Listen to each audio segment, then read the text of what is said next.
I am Shashi Bhushan sir. I stand for guideline future coaching centre. इसके पहले मैं संस्कृत विषय से दो चैप्टर को पढ़ा चुका हूँ और हमारे पढ़ाए गए YouTube चैनल के माध्यम से कुछ कमिटमेंट आया है, तो वैसे विद्यार्थियों के लिए, परीक्षार्थियों के लिए मैं यह संदेह दूर करना चाहता हूँ कि मेरे यहाँ हर तरह के नोट्स उपलब्ध हैं, वह OMR हो, नीति पूरक क्वेश्चन हो, हमारे ग्रामर पोर्शन हो, ग्रामर वर्ग का भी मैं, ग्रामर क्लास का भी मैं पढ़ाई शुरू करने जा रहा हूँ।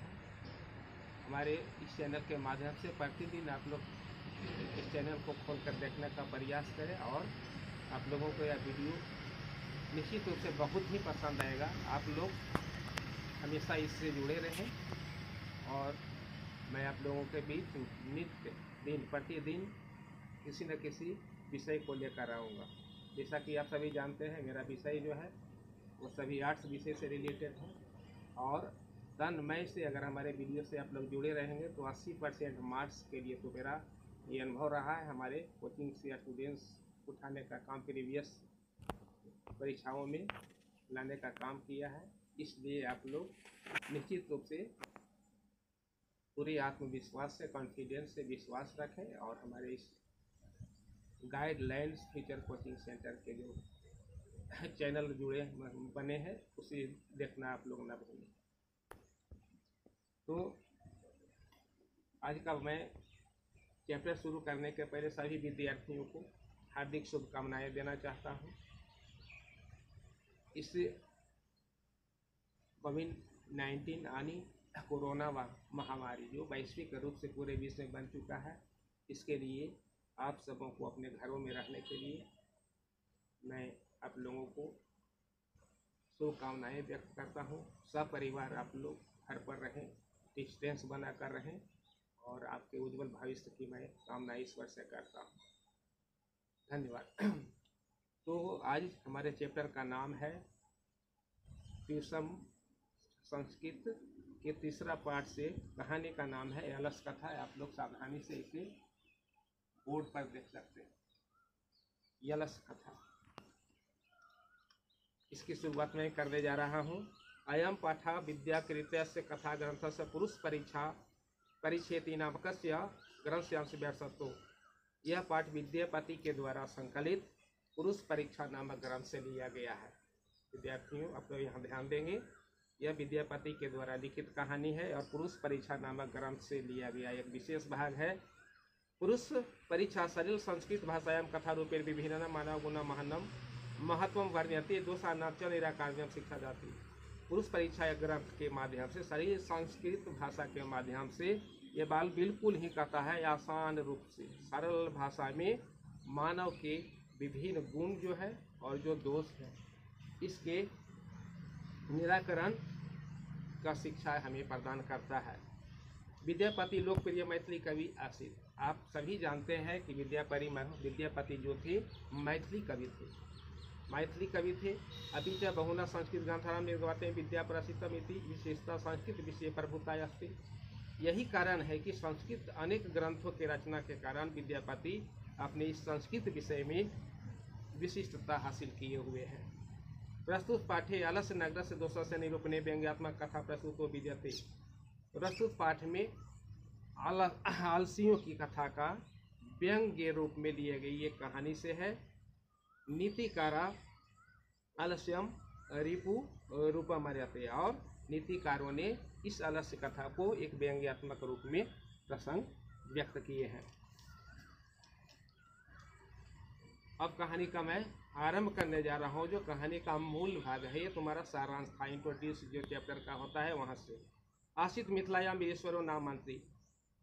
मिथिला देश में वीरेश्वर नाम का एक मंत्री रहता था। कौन सा देश में? वीरेश्वरो नाम का एक मंत्री रहता था। च स्वभाव दानशील कारुणक सर्व दुर्गते च प्रत्येक भोजनम दाप्यति।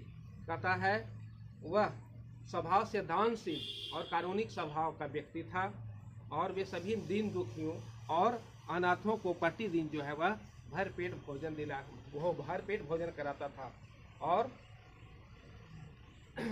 दान पुण्य करता था। आगे पढ़ने।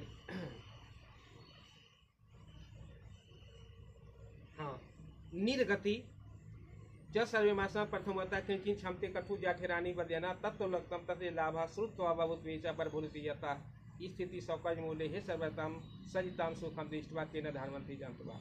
इस तरह के दान पूर्ण दानशील करुणिक होते हैं वे वीरेश्वर थे। कहता है इस अपने राज दरबार में कौन ऐसा व्यक्ति नहीं था जो कहता है उसके द्वारा किए गए दान भोजन वस्त्र इत्यादि जो कर रहा था उसके लाभ को उठाने के लिए लगभग सभी लोग अगल बगल के रहने वाले प्रेरित हो रहे थे। पश्चात से सुखम दृष्टवा धुरको अपनी कीर्ति मर्त सदस्यता भोजन ग्रहणती। कहता है इस प्रकार के सुख को देखकर प्राय कुछ बनावटी आलसी भी आने का वहाँ काम करने लगा ना, और बने बनावटी आलसी वहाँ भोजन ग्रहण करने के लिए शामिल होने लगा। यदक्ष करुणिया केवलं स्वामी वस्तुनुदाप्याति कपिना जलसनाम गृहंती त्यागं प्रमादा यदि भवती च परीक्षा कुर्म प्रति परामर्शम चालाशनम तनु योग्यम दापितम। कहता है वीरेश्वर दुर्गति वालों में से सबसे पहला स्थान का जो बात लाए हैं वह पेट की भूख इंसान को क्या नहीं कराता, इसके महत्व पर वर्णन दिया है। इसके बाद आलसी व्यक्ति को वहाँ खूब धन या इत्यादि का लोभ सुनकर बहुत से तोंद बड़े लोग, पेट बढ़ा हुआ लोग जो था उस भोजन जो देने का वीरेश्वर जहाँ काम करते थे वो वहाँ जमा होने लगे। इस सुविधाजनक स्थिति को देखकर लोग सभी कोई कहता है इससे लाभ उठाने की कोशिश करने देंगे, क्योंकि स्व जाति के सुख को देखकर भला कौन नहीं उसकी तरफ आकर्षित होता।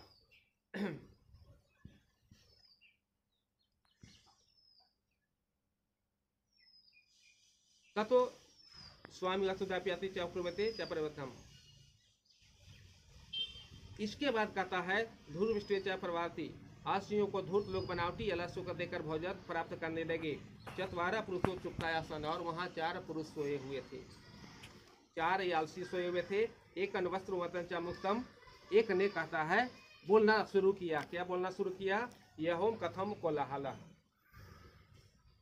इस बढ़ते हुए आग को देखकर पहला व्यक्ति बोलता है देखो किस तरह का शोरगुल हो रहा है, किस तरह का हल्ला हो रहा है। दिखतियो नेकतम तत्ते चर्दिन गृह अग्नि लगन। दूसरा जो आलसी था वह बोल रहा है देखो लगता है कहीं आग लग गया है, देखो कहीं आग लग गया है। तीर्थियो नेकतम कोडापी। तीसरा व्यक्ति आलसी जो था वह कहता है कभी भी तो धार्मिक बातें कर लिया करो। जल यादिम चकटेती चपरावने तू आ।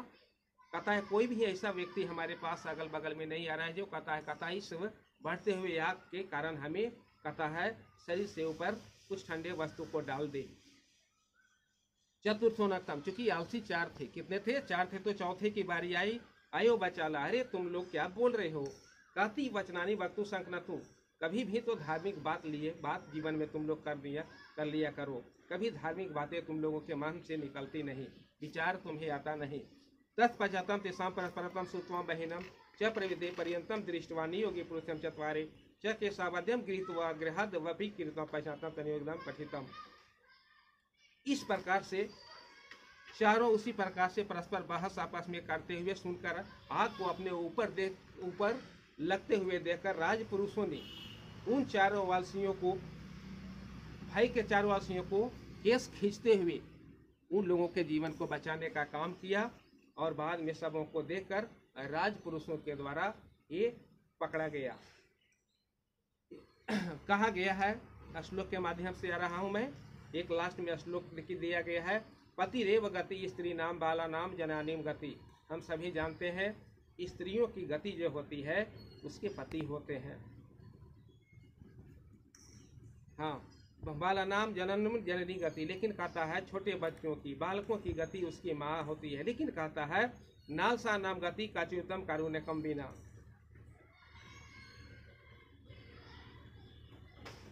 हाँ, आलसियों की गति संसार में कहीं नहीं है दयावानों के सिवा आने वीरेश्वर के द्वारा। इस तरह के दान पुण्य करने के बाद में अंततः उन 4 आलसियों को परीक्षा के तहत पकड़ा गया। इन 4 आलसियों से अधिक वीरेश्वर नाम का जो मंत्री था मिथिला का, उन 4 आलसियों को कहता है वस्त्र दान और रुपये पैसे इत्यादि देकर अपने घर से एक अतिथि के रूप में जिस तरह से उन लोगों की विदागी होती है। अंत में चारे आलसियों को वीरेश्वर ने अपने मंत्रियों को आदेश दिया विदागी करने का, और यहीं जाकर कहता है इन चारों आलसियों की कहानी जो है अलस कथा, जिसके लेखक विद्यापति हैं, यह कहानी यहीं समाप्त होती है। तो आज के प्रिय पाठकगण, छात्रगण, इस तीसरे पाठ का जो रूपांतरण या हिंदी रूपांतरण जो मैंने तुम लोगों को श्लोक के साथ मतलब संस्कृत का जो हिंदी किया, इसके माध्यम से हमारा वीडियो आप सबों को अगर अच्छा लगा हो तो हमें लाइक, सब्सक्राइब, शेयर करना कभी न भूलें, ताकि आप लोगों के बीच निरंतर कुछ न कुछ विशेष अपने अनुभवों को शेयर करते रहो और आप लोग हमें मोटिवेट करते रहें। पूरे हम अपने दिल और दिमाग में ये चीज़ बना चुके हैं कि हमें मैट्रिक के छात्रों के लिए जो संस्कृत विषय का जो विशेष करके जो तुम्हारी परेशानियां हैं, जैसे तुम लोग कठिन विषय मान ली हो, मैं इसे दूर करने का भरसक प्रयास करूंगा। हमारे पास हर एक विषय का जो आर्ट्स पेपर के जो विषय हैं वह बहुत ही कहता है, हैंड राइटिंग से भी ले सकते हैं, हमारे पास उपलब्ध है, और बहुत ही कहता है बेहतर नोट्स हमारे पास हर एक विषयों का आर्ट्स पेपर के लिए उपलब्ध है। और आप लोग अपना ध्यान रखें। Take care, all the best, thanks.